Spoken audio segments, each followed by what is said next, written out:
Hoje vai oferecer todo mundo junto, pastor? Sim. Boa tarde, meus irmãos. Boa tarde. Nós vamos estar dando continuidade. Para quem trouxe aquele materialzinho que foi entregue, seria interessante para a gente acompanhar. A gente vai estar dando continuidade naquele material que foi entregue no domingo passado. E nós estamos trabalhando acerca do valor da aplicação e nós estamos falando sobre um povo transformado. Eu creio que meus irmãos estão lembrados que há 2 semanas nós tratamos muito sobre se olhar diante da onde? No espelho. Então, a partir desse olhar, pode ter consequências positivas e consequências negativas, que são as nossas reações. Todas as vezes que nós nos olhamos no espelho, nós temos uma reação boa ou uma reação ruim diante da mensagem que o espelho está dizendo ao nosso respeito. E a partir daí nós estamos tratando acerca de um povo que é transformado. Então, Deus, quando nos alcança com a sua graça, Ele nos dá o perdão, Ele nos dá a reconciliação, mas Ele quer nos proporcionar diariamente transformação. E é sobre isso que nós vamos estar dando continuidade que nós tratamos no domingo passado.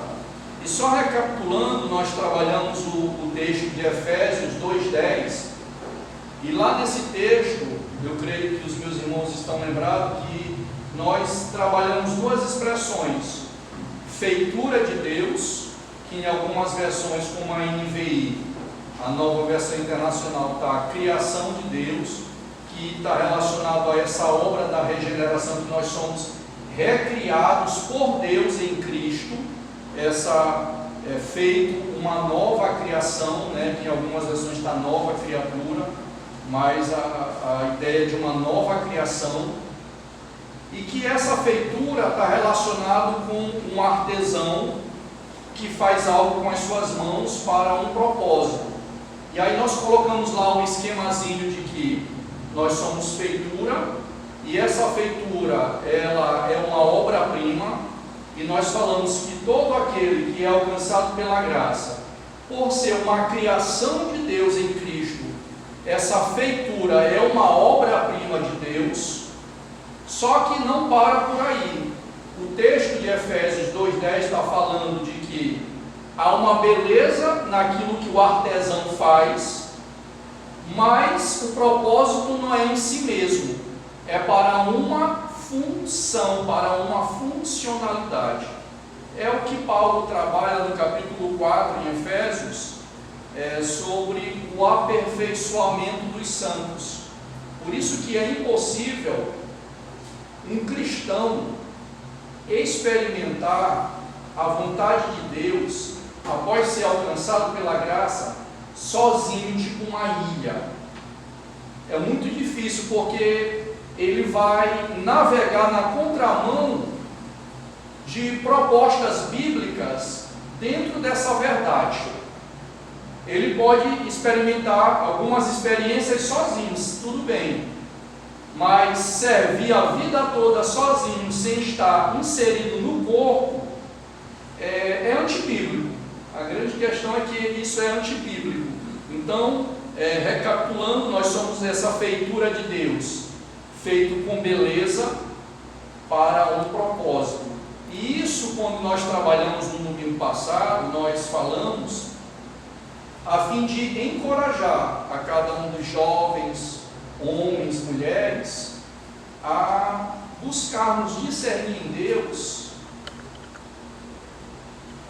cada um de nós como essa obra-prima, para que nós fomos criados em Deus, em Cristo Jesus, ou recriados. Qual a minha funcionalidade? Então, por exemplo, quando você vê no Antigo Testamento, mostrando Deus separando homens com talentos e dons para algumas funções, para mexer com o artesanato, mexer com ferro, e que foi importante na construção do templo, por exemplo. E que em alguns casos você sabe os nomes e outros não é revelado os nomes. Na Bíblia está cheio de anonimatos, mas que exerceram essa funcionalidade por ser uma feitura de Deus com obediência plena. E aí isso é importante ser falado, por quê? Porque hoje há um mal muito grande dentro da igreja, que as pessoas elas quiserem ser usadas por Deus, porém elas estão dependendo de holofotes, quando o campo é o mundo. Eu conheci uma senhorinha que eu pude ter a oportunidade e o privilégio de acompanhar algumas vezes para levar ela ao médico, ela ia fazer uma cirurgia, e ela foi capacitada por Deus todo santo dia. Ela passava momentos significativos na casa dela com Deus, em oração e leitura da Bíblia, e isso por décadas e décadas e décadas, desde quando a graça de Deus alcançou. E aí ela tomava o café da manhã, isso ela fazia de segunda a sexta-feira.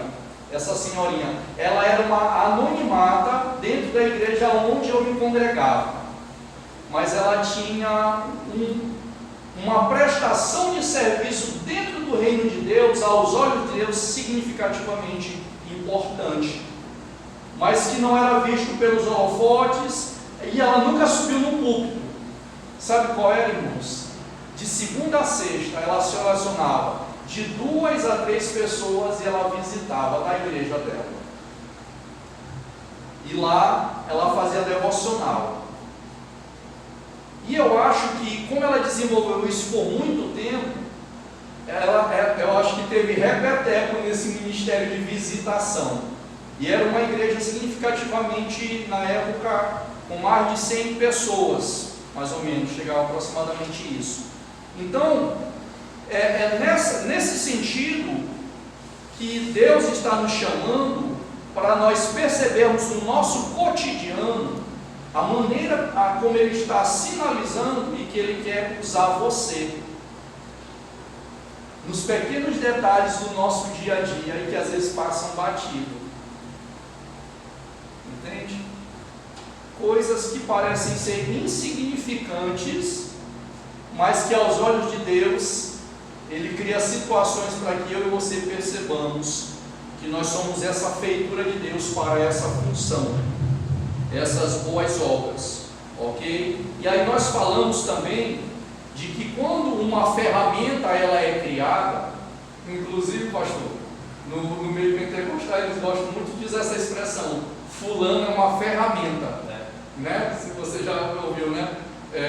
Tinha uns monitores lá na comunidade terapêutica, eu não conhecia não, de alguns anos para cá que eu conheci essa expressão. Aí eles começaram a me conhecer melhor, aí tinha um auxiliar lá do pastor da Assembleia de Deus, ele chegou para mim, Anderson, rapaz, eu estou te conhecendo aqui, que é uma ferramenta. Aí eu não conhecia ainda essa expressão, aí eu fui pedir para ele me explicar qual era o sentido, né? Aí eu digo, tudo bem. Aí outro dia eu me encontrei com ele, e aí ferramenta? Então, a ferramenta, ela é feita para uma tarefa específica, não é para qualquer obra. Então, agora é lógico, por exemplo, tem aqueles pedreiros de improviso, não sei se você já teve a experiência de contratar um pedreiro de improviso, que quando você fecha o negócio com ele, ele chega na sua casa e ele pergunta para você se você tem colher de pedreiro, se você tem o prumo, ou seja, ele não tem as ferramentas adequadas para exercer aquele ofício que ele se propôs a fazer. Então, eu e você somos como uma ferramenta nas mãos de Deus para uma tarefa específica. E aí nós deixamos uma lição de casa, não sei se vocês estão lembrados.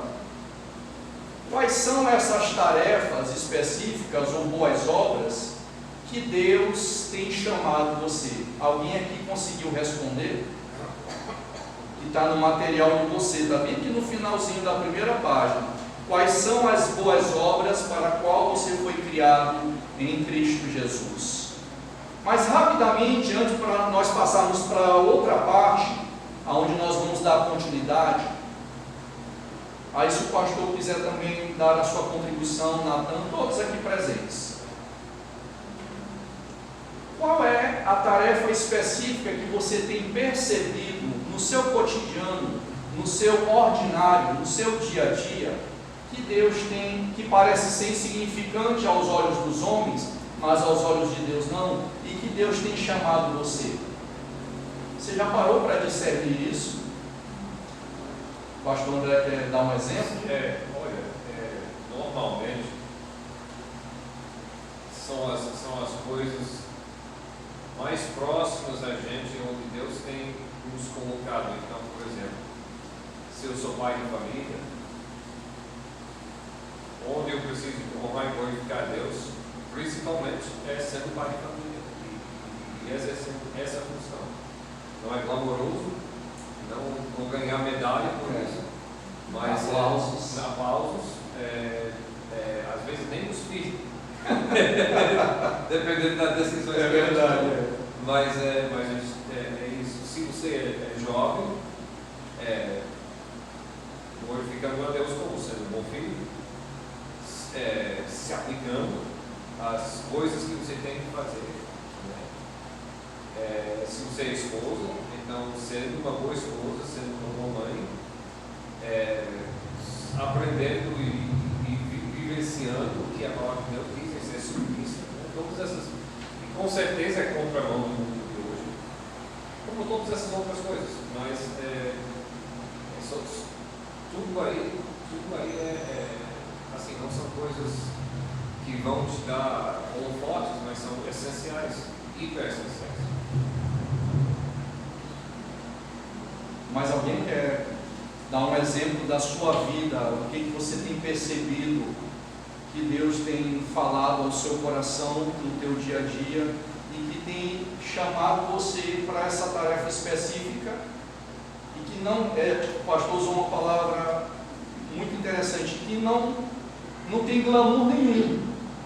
A gente que cria essas coisas de glamour é o homem, a criação do homem, não é a criação de Deus, e Deus não está nem requerendo isso. Deus muitas vezes vai manifestar o seu poder e glória no simples, no dia a dia, e a gente tem que perceber isso para não perder o nosso entusiasmo e o nosso encantamento na vida cristã autêntica.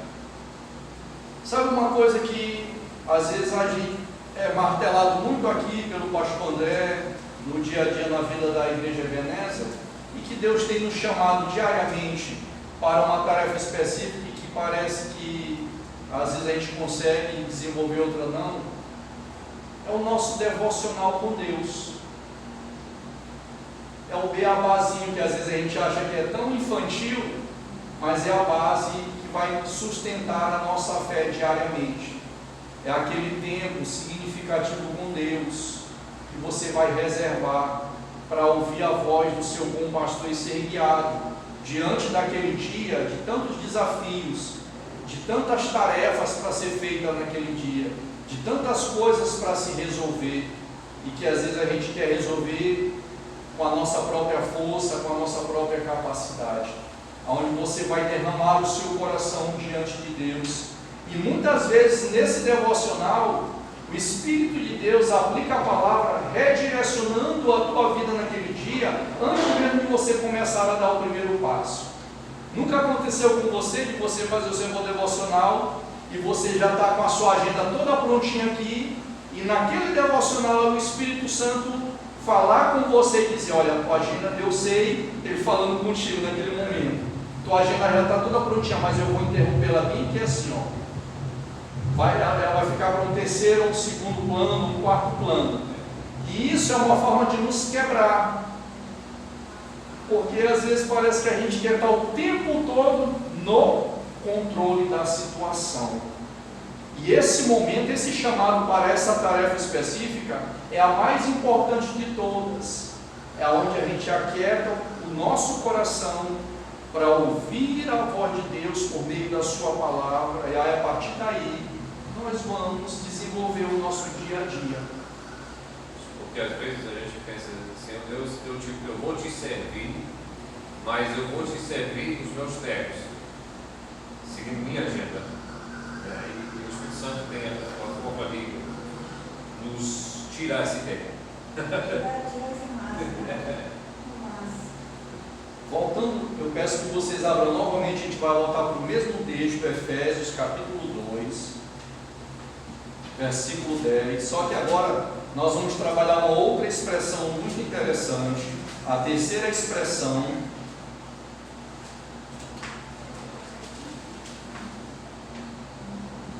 Vou entregar uma para a irmãzinha, a última.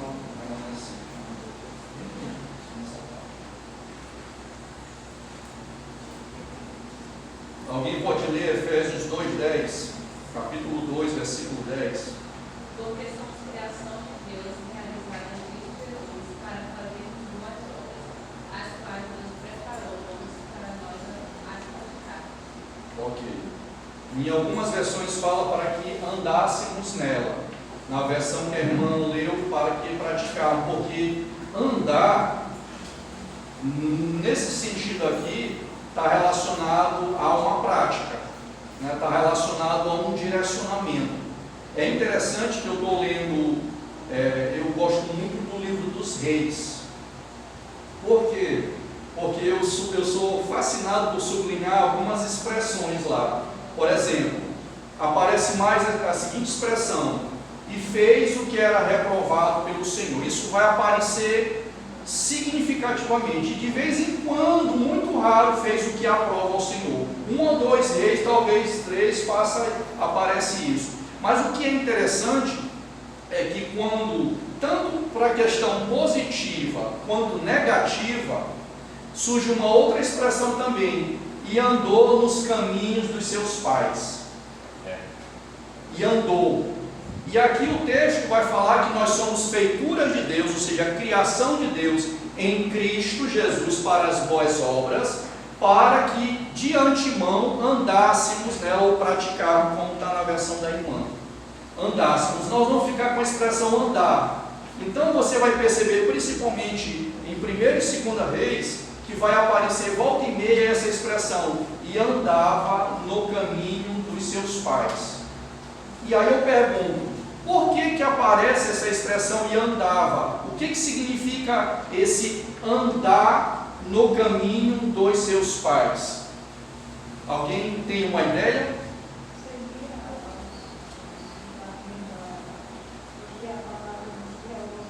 A irmã falou seguir. Seguir tem que estar relacionado a uma tomada de atitudes parecidas com o que alguém fez anteriormente. Pode ser algo agradável a Deus e pode ser, como o texto fala, pode ser algo reprovado e pode ser algo aprovado. Nesse caso aqui, desse texto de Efésios 2:10, Paulo está tratando com a igreja de Éfeso para algo que venha glorificar a Deus com as nossas vidas. Essas boas obras que ele está tratando aqui, antes que ele usa a expressão para que andássemos nela, não é simplesmente a boa obra de dar uma esmola, porque até por detrás de dar uma esmola pode revelar o nosso egoísmo, porque às vezes a gente tem aquela sensação de que estamos em condições melhores do que o outro que está necessitado daquela ajuda. Você já percebeu que às vezes o nosso coração pega algumas peças, algumas pegadinhas em nosso coração, algumas armadilhas, algumas ciladas em todos nós. Então, esse termo que a irmã leu na sua versão, que aparece praticar, que está relacionado com andar, Paulo também vai repetir ela no capítulo 4 de Efésios. Ele vai dizer assim, olha, a partir do versículo 17: não andeis como andam os gentios. Olha a palavra andeis, não andeis. Ele está falando, olha, aí ele vai dar as características, ou seja, não tenha o mesmo comportamento. É como se ele estivesse dizendo, olha, não pratiqueis mais, vocês vieram de lá, não andem mais na vaidade dos seus próprios pensamentos, na obscuridade do vosso entendimento, na dureza do vosso coração, e vai dizer que esses gentios tinham uma vida alheia à vida de Deus, ou seja, uma vida que não se importava com a opinião de Deus.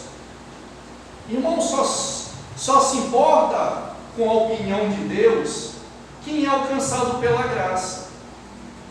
Porque se eu e você também não fôssemos alcançados pela graça, nós continuaríamos tendo uma vida alheia à vida de Deus, sem se importar com o que Deus pensa a respeito de tal comportamento da minha vida, de como é que a minha vida está sendo conduzida, como é que as minhas tomadas de decisões estão sendo feitas, que tipo de negociações eu estou sendo feito no meu dia a dia.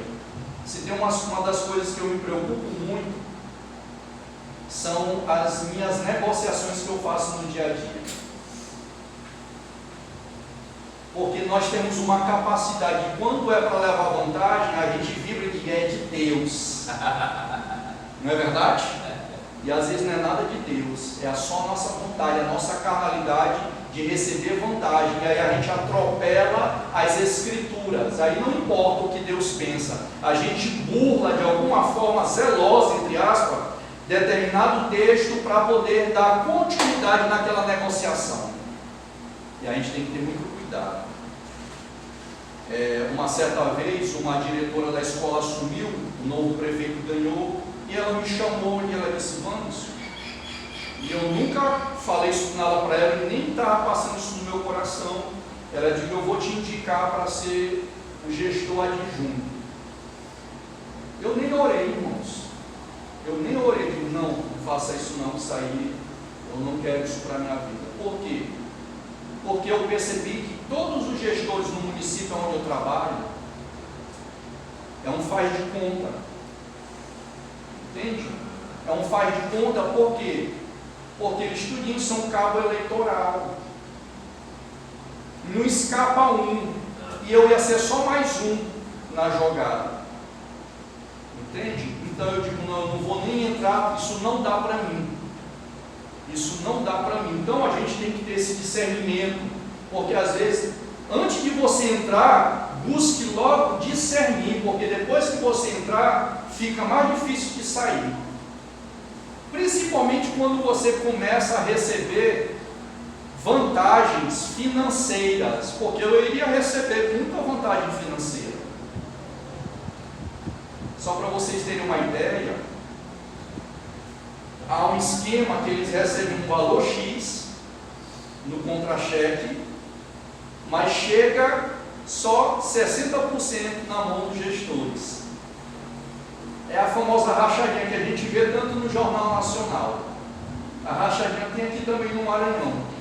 Tem aqui em São Luís do Maranhão, bem próximo de nós. Então eu estou dando só um exemplo, porque às vezes nós nos esquecemos para o que nós fomos chamados. Esse texto está dizendo que nós somos feitura, criados por Deus em Cristo, para essas boas obras que revelam a justiça, o caráter e a santidade fundado na verdade que vem de Deus, e que nós fomos preparados para que nós andássemos nela, para que nós a praticarmos.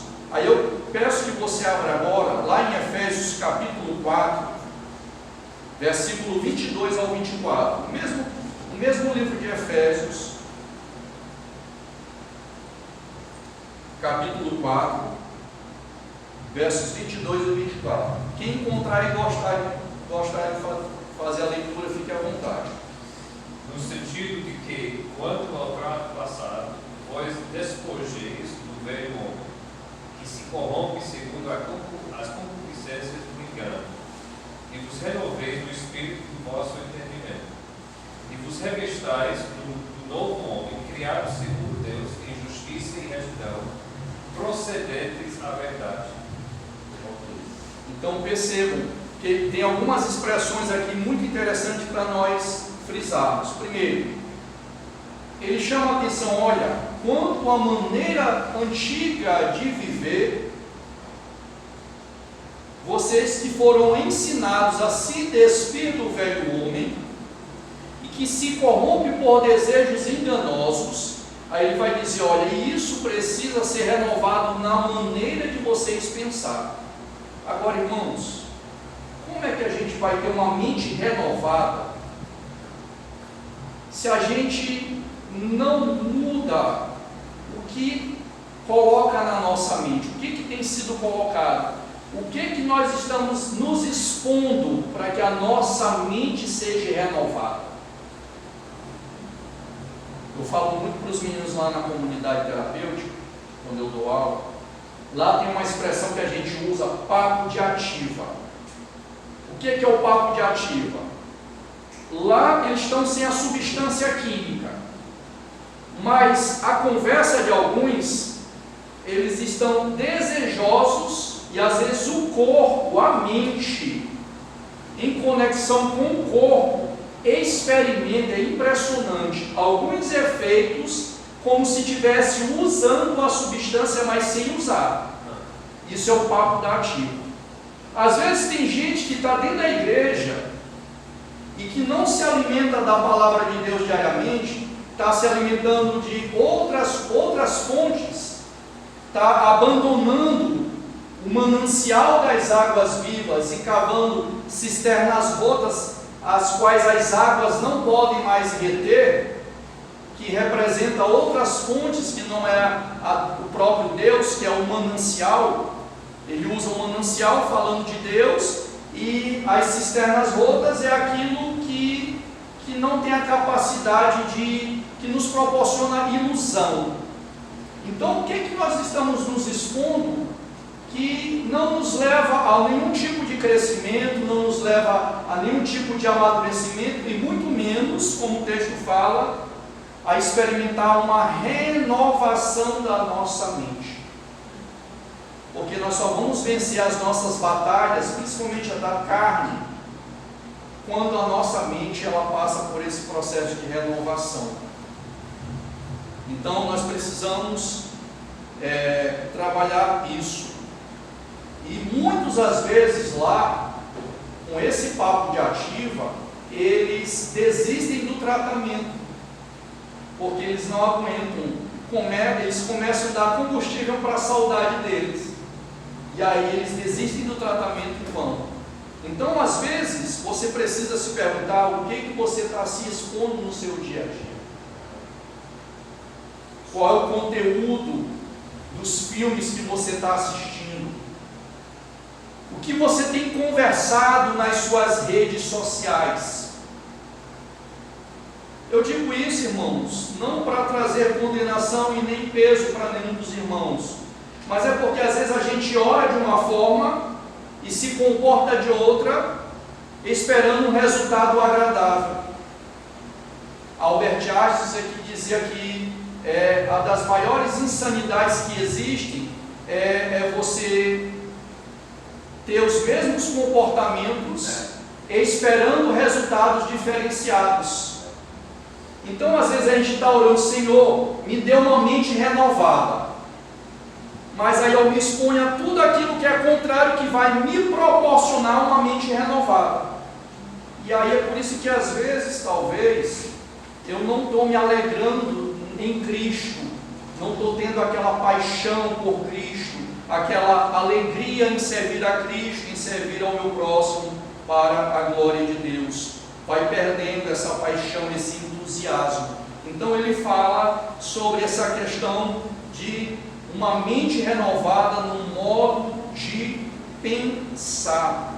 Então, nós só vamos conseguir andar nessas boas obras quando nós experimentarmos essa mente renovada, que está lá em Romanos capítulo 12, versículo 1 e 2. Então, Efésios 2,10, quando fala dessa questão de andar, ela faz um contraste entre o nosso estilo de vida anterior com o atual. Ou seja, em lugar de nós andarmos em transgressões e pecados, Deus nos faz uma nova criação para nós andarmos em boas obras. Só que essas boas obras é para refletir a justiça de Deus, a santidade de Deus, fundamentado na verdade que vem dele. Não é boas obras para nos vangloriarmos em nós mesmos, mas é para trazer glória a Deus. Ok?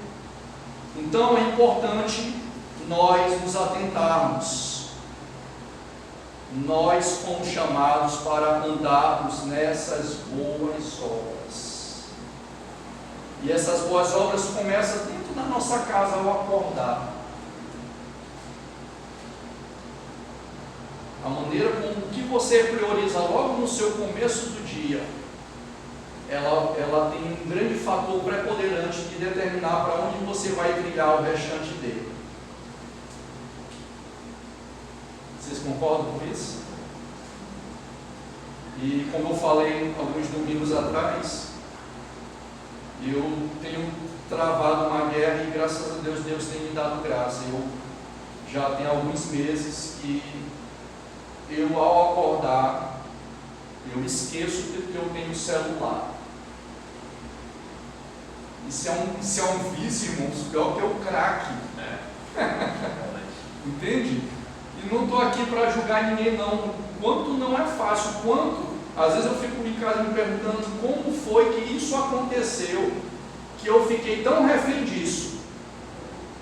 E eu sei que vocês também têm a mesma luta diária.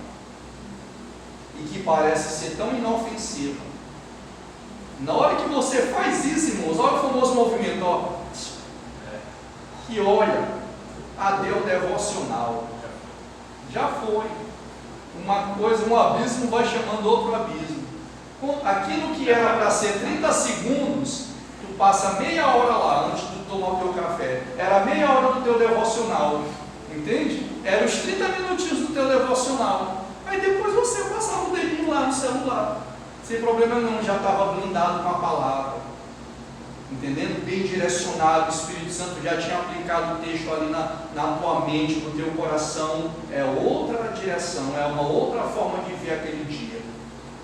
Então a gente precisa crivar essas coisas no nosso dia a dia, para que possamos nos alinhar com a vontade de Deus. O senhor ia falar uma coisa? Ok. Certo. Então, um outro ponto que a gente gostaria de trabalhar, dentro dessa perspectiva de um povo transformado e dessas mudanças que o Evangelho proporciona àqueles que são feitos feitura de Deus, seja quem você é. É interessante que muitos crentes têm a ideia equivocada de que eles têm que se tornar como algum outro santo importante a fim de experimentar o melhor de Deus. Seja sempre o que Deus fez você para ser. É importante nós termos referenciais. Isso é importante. Mas não coloque um fardo pesado que nem Deus coloca quando você é alcançado pela graça. Eu me lembro quando eu era novo convertido, eu fui ler aquele livro Heróis da Fé. Rapaz, eu vivi umas culpas muito loucas na minha vida. Porque eu queria imitar o tempo de oração que aqueles caras tinham. Só que na prática eu estava bem distante daquilo. E eu não conseguia entender que aquilo não era uma proposta de Deus. Foi uma criação minha. Entende? Não que ter aquelas horas de Deus, de oração, como aqueles homens experimentaram, eram ruins. Não. Mas eu não poderia também forçar uma situação para que eu pudesse me relacionar com Deus na mesma vibe que aqueles irmãos mais experientes desenvolveram. Entende? E tanto é que até hoje eu não oro um terço do que eles oravam. Eu não oro, entende? Então a gente tem que ter esse cuidado.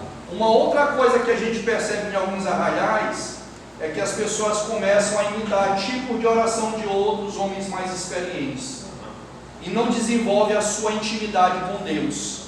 Fica um papagaio gospel, uns papagaiozinhos gospel repetindo a oração. Eu, quando era novo convertido, eu gostava muito de oração de um pregadorzão famosão aí, e eu ainda repeti mais 2 vezes essa oração dele.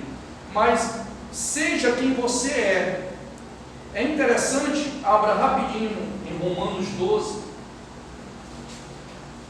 ainda nessa questão, seja quem você é, a partir dessa nova criação, do que Deus te entregou nessa nova criação em Cristo.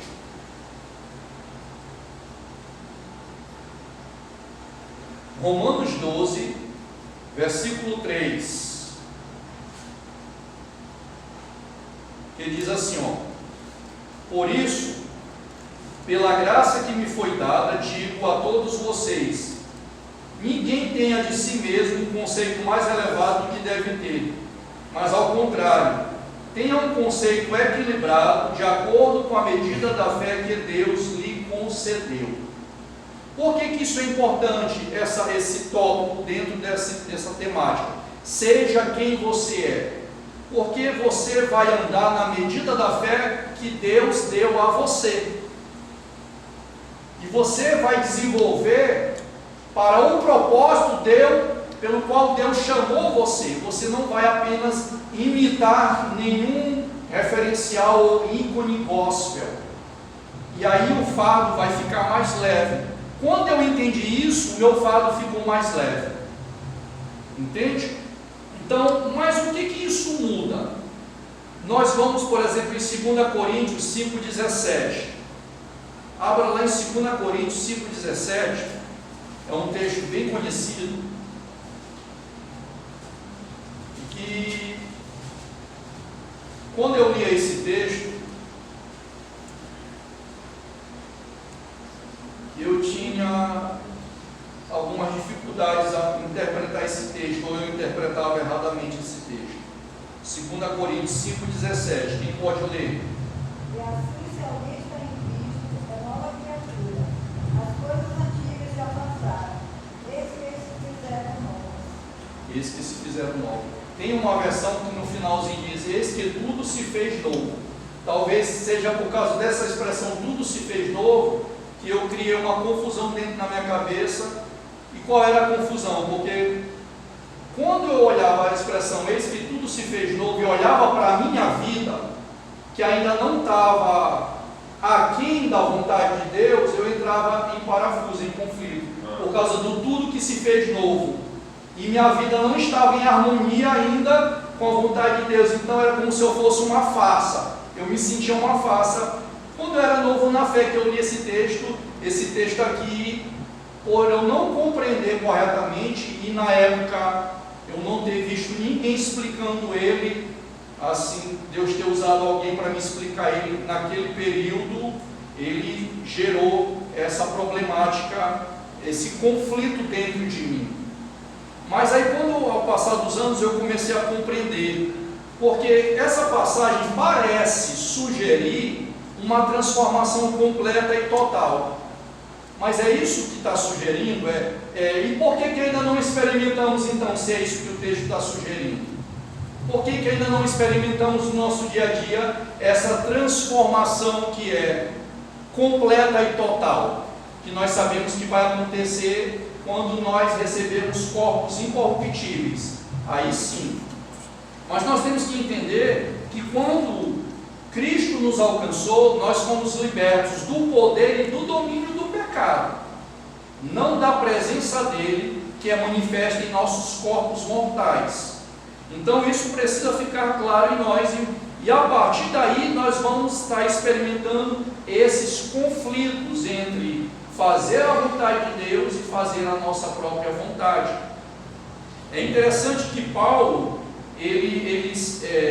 quando ele escreve Romanos, Efésios, Colossenses, ele sempre vai usar esses contrastes entre as coisas antigas e as novas. Descobrimos que o contraste antigo versus novo é comum nos escritos de Paulo. Mas o que são essas coisas antigas que se passaram? E voltando a estudar esse texto, ao longo desses anos que eu tenho servido a Deus, primeiro, as nossas convicções, elas começam a mudar. Nós tínhamos alguns tipos de convicções. Eu tinha algumas convicções que estavam atreladas a alguns sonhos que eu tenho até vergonha de falar hoje aqui.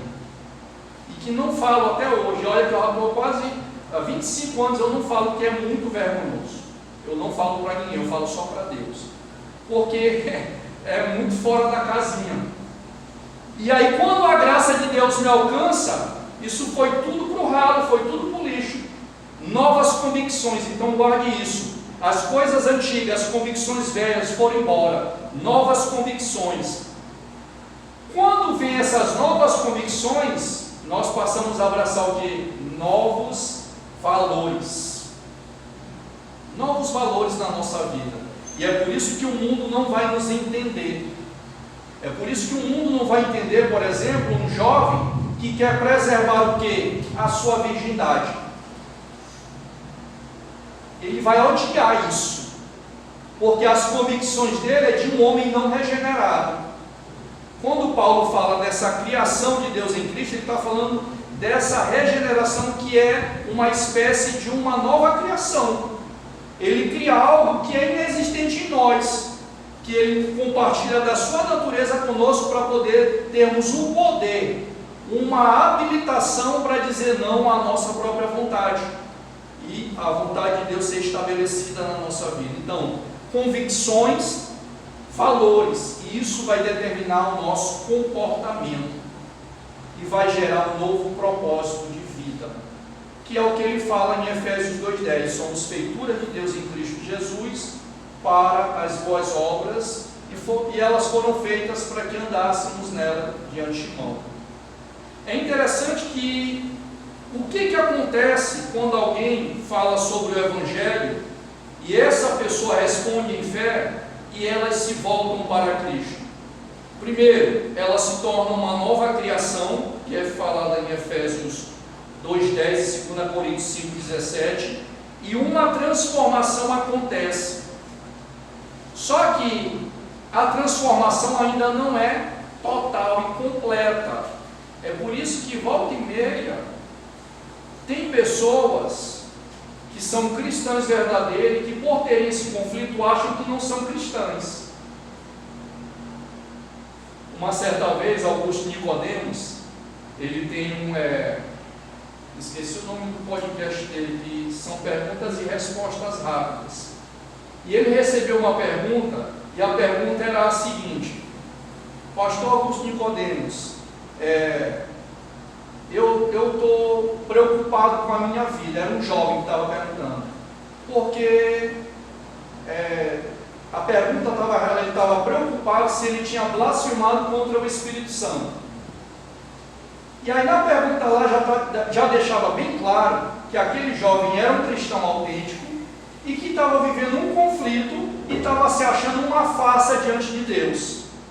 E Augusto Nicodemo disse assim: olha, meu querido, pelo que eu estou percebendo, pelo seu zelo e a sua preocupação, se você está blasfemando, só o fato de você se preocupar, provavelmente você é um cristão autêntico, porque quem não é cristão não tem esse tipo de preocupação, entende? Se está blasfemando contra o Espírito Santo, negando a obra salvadora de Cristo, é nesse sentido. Blasfemar porque tem uma confusão muito grande sobre a blasfêmia do Espírito Santo. A blasfêmia contra o Espírito Santo, dentro do texto dos Evangelhos, está relacionado a uma negação da obra messiânica de Cristo. É nesse sentido. Por quê? Porque não é Ele que convence o homem do pecado, da justiça e do juízo.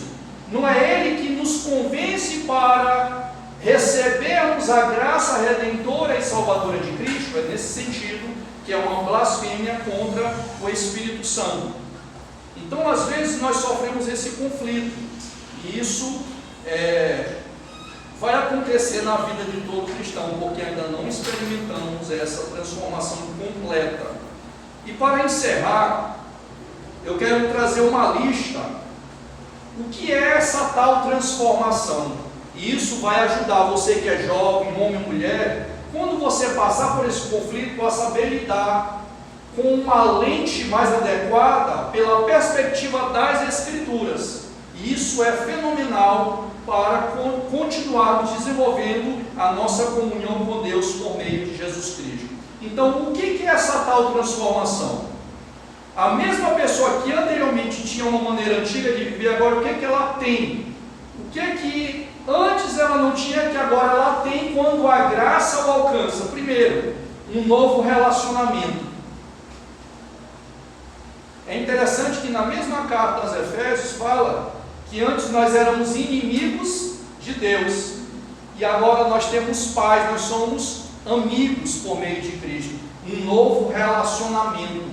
Essa paz que Paulo fala lá não está relacionado com aquela ausência, aquele sentimento de estar zen, de tranquilidade, mas tem a ver com um novo relacionamento, um novo estado, uma nova situação. Antes você estava em guerra contra Deus, por isso que ele diz, olha, nós éramos inimigos, agora você é transportado do reino das trevas para o reino da luz. Você agora sai de um estado de guerra, a guerra estava sendo travada, e agora você é resgatado, é colocado em um reino de paz, um reino de luz, um reino do Filho amado. E isso é fenomenal, irmãos. E quem é alcançado com a graça, ninguém tira essa convicção dele. Um novo relacionamento com Cristo. Uma nova posição perante Deus. A nossa identidade. Os jovens que estão sofrendo tanto crise de identidade. Somos filhos de Deus, amados por Deus, reconciliados com Deus. Tudo isso é ofertado por meio da graciosa, da maravilhosa graça de Jesus Cristo, uma nova posição perante Deus. Eu fico observando que muita gente está sofrendo crise de identidade dentro da igreja por não compreender, por exemplo, a doutrina da adoção de Deus em Cristo Jesus. Quando a gente mergulha em algumas doutrinas bíblicas e você começa a perceber o que te alcançou e que essa transformação passou a ser real na sua vida, essa crise ela não existe mais. As lutas sim, mas não essa crise de identidade, porque a nossa identidade, a identidade de um cristão autêntico, ela é bem definida quando a graça de Deus nos alcança verdadeiramente. Uma nova posição, um novo coração, baseado em Ezequiel e em Jeremias, que já havia profetizado que ele nos daria um novo coração, tiraria o coração de pedra e colocaria um coração de carne. E lá nesses textos ainda fala que nos daria do seu Espírito para que andássemos em seus estatutos, ou seja, ele dá um novo coração e dá poder para podermos aplicar, andar de acordo com esse anseio desse novo coração. Um novo poder que é delegado pelo Espírito Santo de Deus. Quem nunca aqui, irmãos, passou por desânimo diante da luta, da provação, e não uma, não duas, não três, não quatro, incontáveis vezes, e o Espírito de Deus nos renova de uma forma surpreendente, e por isso nós estamos aqui. Então isso é motivo de louvor, isso é motivo de gratidão, porque quando a graça nos alcançou, foi nos dado um novo poder, delegado especificamente pelo Espírito Santo de Deus, nos habilitando a perseverar por meio da oração, por meio da meditação da palavra e por meio do nosso testemunho. Uma nova capacidade de entender a palavra de Deus. Quantas vezes você abre a sua escritura, a palavra de Deus, e o Espírito tira as escamas de você, e ele te dá uma profundidade de entendimento naquele texto, e você começa a sorrir de profunda alegria com aquele texto ali. Nunca aconteceu isso com você? Né? Uma experiência maravilhosa, que você se torna uma pessoa inabalável pela revelação bíblica, e você encara os desafios do dia a dia, e um novo destino.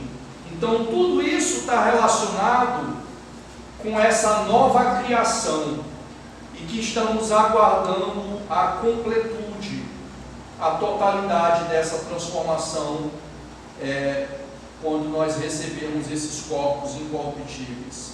Então, para nós concluirmos, nós observamos que há uma substituição por novas convicções, novos valores, novo comportamento, novos hábitos, novos relacionamentos, um novo propósito e um novo ambiente.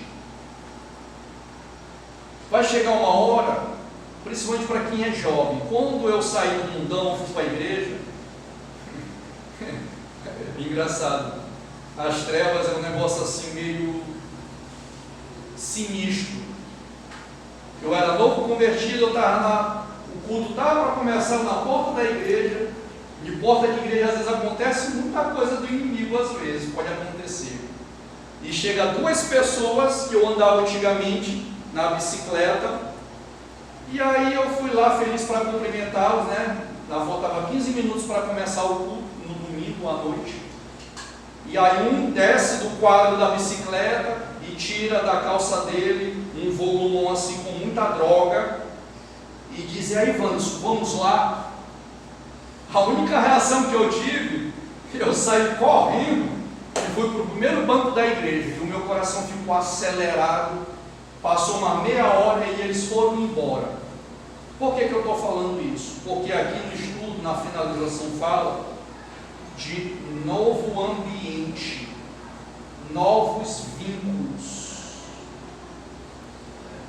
Porque às vezes, eu não sei por causa que a gente tem essa preocupação, você vai dar um bom dia, você vai dar uma boa tarde, mas se a pessoa não respeita a tua fé e faz de tudo para te derrubar, entrega essa pessoa nas mãos de Deus e busca te fortalecer com pessoas que tenham vínculos no mesmo propósito, na mesma fé.